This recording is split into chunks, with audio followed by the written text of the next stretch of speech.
स्वागत है आप सबका आज 8 जनवरी की डेली करंट अफेयर्स की क्लास में। आज की करंट अफेयर्स की क्लास मैं लेने वाली हूँ। आपको हमारे चैनल का मोटिव है आपको बेस्ट से बेस्ट कंटेंट प्रोवाइड किया जाए। तो आज क्लास डेली ब्लास्ट चल लिया करते थे, लेकिन आज क्लास मैं लेने वाली हूँ। तो आप सभी लोगों को बता दें कि क्वेश्चन डिटेल्स से के साथ ही रहेंगे। आप सभी लोग क्लास के अंत तक बने रहें। पसंद आए तो प्लीज़ शेयर जरूर करें। कल क्लास सर ही लेंगे। चलिए तो पहला क्वेश्चन देखते हैं। आज की करंट अफेयर्स से रिलेटेड पहला क्वेश्चन है आप सभी के लिए। उत्तर प्रदेश सरकार ने मैनपुरी सैनिक स्कूल का नाम किसके नाम पर रखने की घोषणा की है? ऑप्शन है general Manoj Mukund Naravane, admiral Karambir Singh, general Bipin Singh Rawat या ग्रुप कैप्टन वरुण सिंह।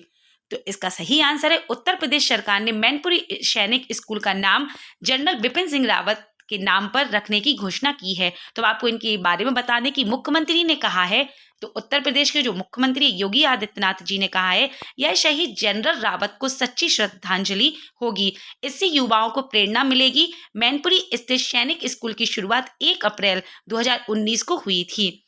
उत्तर प्रदेश सरकार और रक्षा मंत्रालय के बीच 30 अप्रैल 2015 को हुए एक समझौते के आधार पर इस स्कूल की स्थापना की गई थी। तो पहले आप याद रखें कि किस स्थान पर स्कूल है। तो मैनपुरी सैनिक स्कूल है। इसका नाम अब क्या रखने की घोषणा की है? तो जनरल बिपिन सिंह रावत नाम रखने की घोषणा की है। यह स्कूल कब शुरुआत की थी इस स्कूल की? तो 1 अप्रैल 2019 को इसकी शुरुआत की गई थी। अब आपको बता दें कि जनरल बिपिन सिंह रावत कौन थे? तो भारत के पहले रक्षा प्रमुख या chief of defence staff CDS थे। उन्होंने 1 जनवरी 2020 को रक्षा प्रमुख के पद का भार ग्रहण किया था।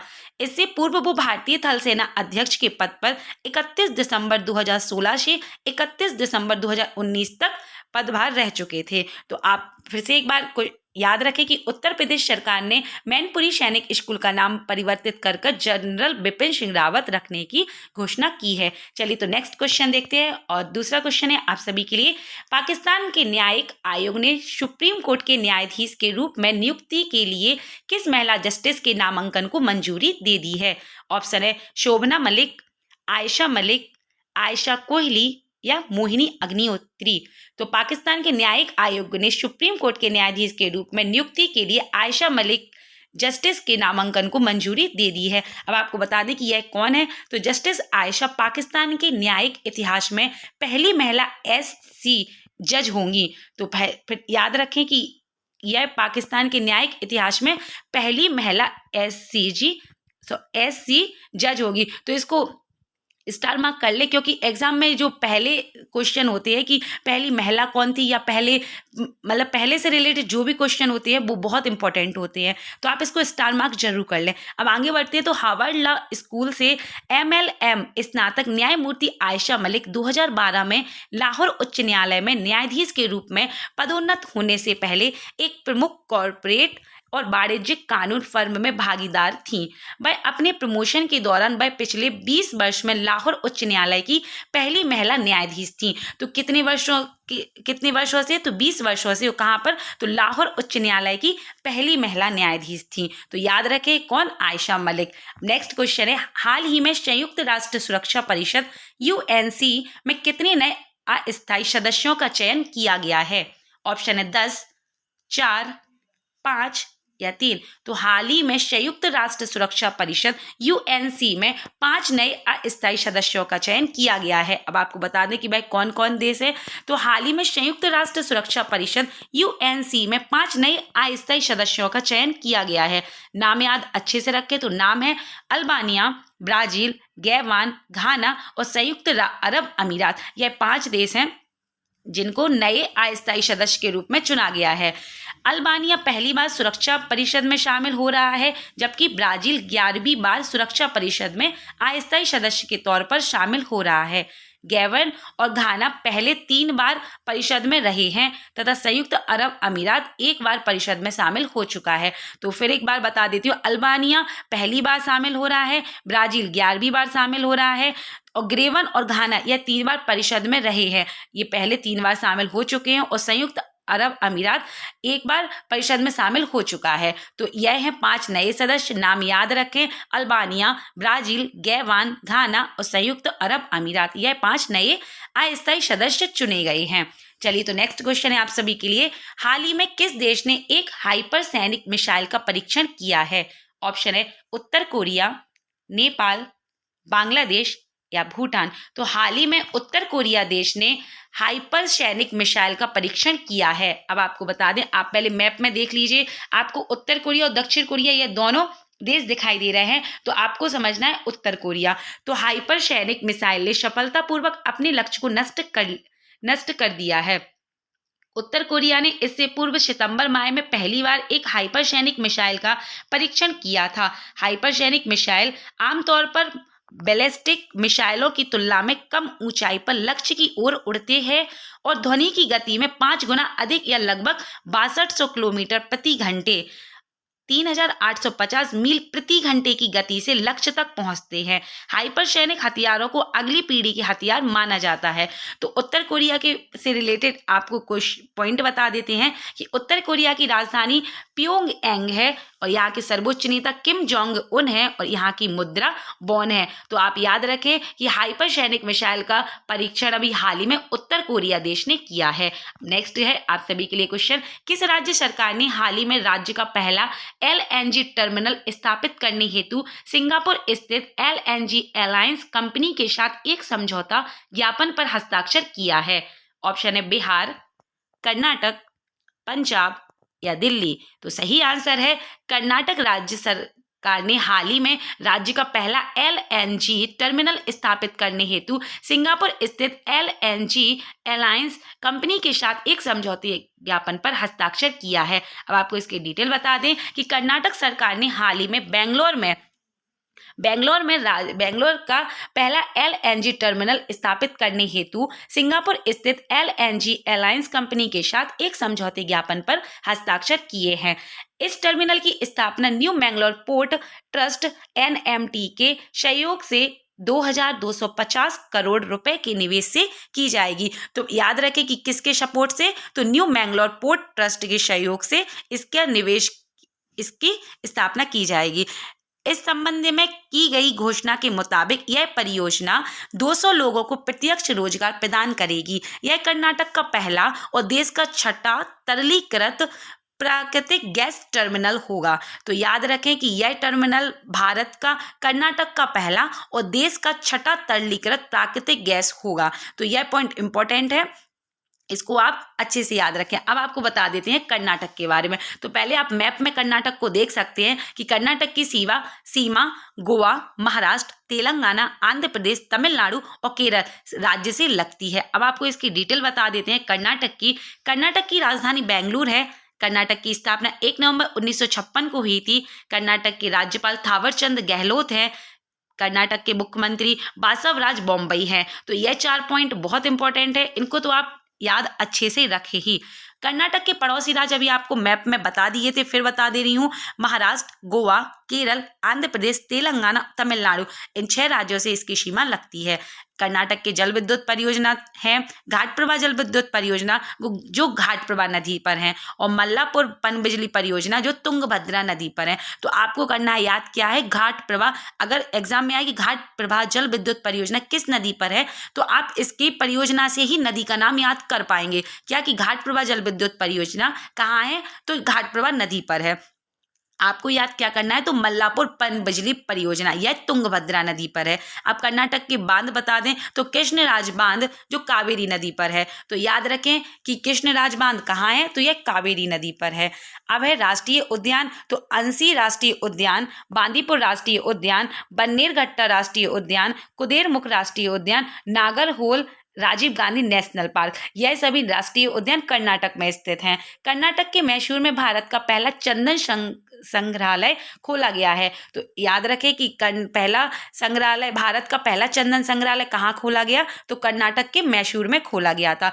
और कुचिकल जलप्रपात, जिसे कुचिकल धबधबा जलप्रपात भी कहा जाता है, भारत का सबसे ऊंचा जलप्रपात है। इसकी ऊंचाई 455 मीटर है। यह बराही नदी पर स्थित है जो कि कर्नाटक राज्य में है। तो याद रखें कि भारत का सबसे ऊंचा जलप्रपात कौन सा है, तो कुचिकल जलप्रपात है।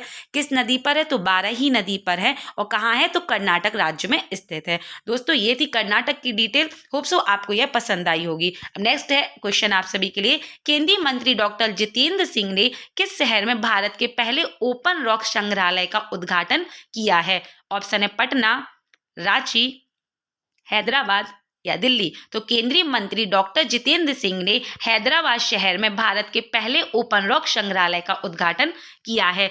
तो आपको इस डिटेल बता दें कि विज्ञापित में कहा गया कि ओपन रॉक म्यूजिक कई कम ज्ञात तथ्यों के बारे में जनता को शिक्षित और सूचित करने के उद्देश्य से स्थापित किया गया है। इसमें भारत के विभिन्न हिस्सों से लगभग 35 विभिन्न प्रकार की चट्टानें हैं, जिनकी उम्र 3.3 अरब वर्ष से लेकर पृथ्वी के इतिहास के लगभग 5.5 करोड़ वर्ष तक है। तो याद रखें भारत के पहले ओपन रॉक संग्रहालय का उद्घाटन हैदराबाद में किया गया है। अब आपको बता दें कि हैदराबाद के बारे में डिटेल बता दें आपको कि तेलंगाना की राजधानी क्या है, तो हैदराबाद है। यह दक्कन के पठार पर मूसी नदी के किनारे पर स्थित है। तो पूछा जाए कि हैदराबाद किस नदी पर स्थित है, किस नदी के तट पर, तो यह मूसी नदी के तट पर स्थित है। यह भारत का चौथा सबसे अधिक आबादी वाला शहर है और भारत में छठा सबसे अधिक आबादी वाला शहर है। हैदराबाद और सिकंदराबाद जुड़वा शहर कहा जाता है। तो एग्जाम में यह क्वेश्चन बहुत आता है कि ऐसे पूछ लिया जाता है कि हैदराबाद और किस शहर को जुड़वा शहर कहा जाता है, या फिर पूछ लिया जाता है कि सिकंदराबाद को किसका जुड़वा शहर कहा जाता है। तो याद रखें कि हैदराबाद और सिकंदराबाद दोनों को जुड़वा शहर कहा जाता है। नेक्स्ट क्वेश्चन है आप सभी के लिए। गूगल ने हाल ही में कितने मिलियन डॉलर में इजराइल साइबर सुरक्षा स्टार्टअप सिंप्लीफायर का अधिग्रहण किया है? ऑप्शन है 200 million dollar, 300 million dollar, 400 million dollar या 500 मिलियन डॉलर। तो गूगल ने हाल ही में 500 मिलियन डॉलर में इजराइल साइबर सुरक्षा स्टार्टअप सिंप्लीफाई का अधिग्रहण किया है। आपको बता दें कि अल्फाबेट इंक के स्वामित्व वाली गूगल ने हाल ही में बढ़ते साइबर हमलों के बीच 500 मिलियन डॉलर में इजराइल साइबर सुरक्षा स्टार्टअप सिंप्लीफाई का अधिग्रहण किया है। सिंप्लीफाई को गूगल क्लाउड के क्रॉनिकल ऑपरेशन में एकीकृत किया गया है। आपको बता दें गूगल की डिटेल, तो गूगल की स्थापना 4 सितंबर 1998 को की गई थी। गूगल का मुख्यालय कैलिफोर्निया में स्थित है। गूगल के संस्थापक सर्गेई ब्रिन और लैरी पेज हैं और इसके सह संस्थापक एवं सीईओ सुंदर पिचाई हैं। तो याद रखें कि गूगल की स्थापना 4 सितंबर 1998 को की गई थी। नेक्स्ट क्वेश्चन है, Nippon life India asset management limited ने हाल ही में भारत का कौन सा ऑटो सेक्टर ETF लॉन्च करने की घोषणा की है? ऑप्शन है पहला, दूसरा, तीसरा या चौथा। तो Nippon life India asset management limited ने हाल ही में भारत के पहला ऑटो सेक्टर ETF लॉन्च करने की घोषणा की है। आपको बता दें Nippon life India asset management limited ने हाल ही में भारत पहला ऑटो सेक्टर ETF लॉन्च करने की घोषणा की है। निप्पॉन ऑटो ETF 5 जनवरी 2022 से 14 जनवरी 2022 तक परिचालन शुरू करेगा। तो डेट याद रखें कि निप्पॉन ऑटो ETF यह कब अपना परिचालन शुरू करेगा, तो यह 5 जनवरी 2022 से 14 जनवरी 2022 तक अपना कार्य शुरू करेगा। Nippon India Nifty auto ETF मुख्य रूप से निफ्टी ऑटो इंडेक्स वाले शेयरों में इंडेक्स के समान अनुपात में निवेश करेगा। तो दोस्तों याद रखें कि यह भारत का पहला ऑटो सेक्टर ETF लॉन्च करने की घोषणा हाल में Nippon life India asset management limited ने की है। नेक्स्ट क्वेश्चन है, हाल ही में तेलंगाना में हार्टफुलनेस इंटरनेशनल योग अकादमी की आधारशिला किसने रखी है? ऑप्शन है हरदीप सिंह पुरी, राजनाथ सिंह, सर्बानंदन सोनेवाल या पीयूष गोयल। तो हाल ही में तेलंगाना में हार्टफुलनेस इंटरनेशनल योग अकादमी की आधारशिला सर्बानंदन सोनेवाल ने रखी है। बता दें आपको कि केंद्रीय आयुष मंत्री सर्बानंदन सोनेवाल, तो यह क्या है सर्बानंदन सोनेवाल, यह केंद्रीय आयुष मंत्री हैं, ने हाल ही में तेलंगाना में हार्टफुलनेस इंटरनेशनल योग अकादमी की आधारशिला रखी है।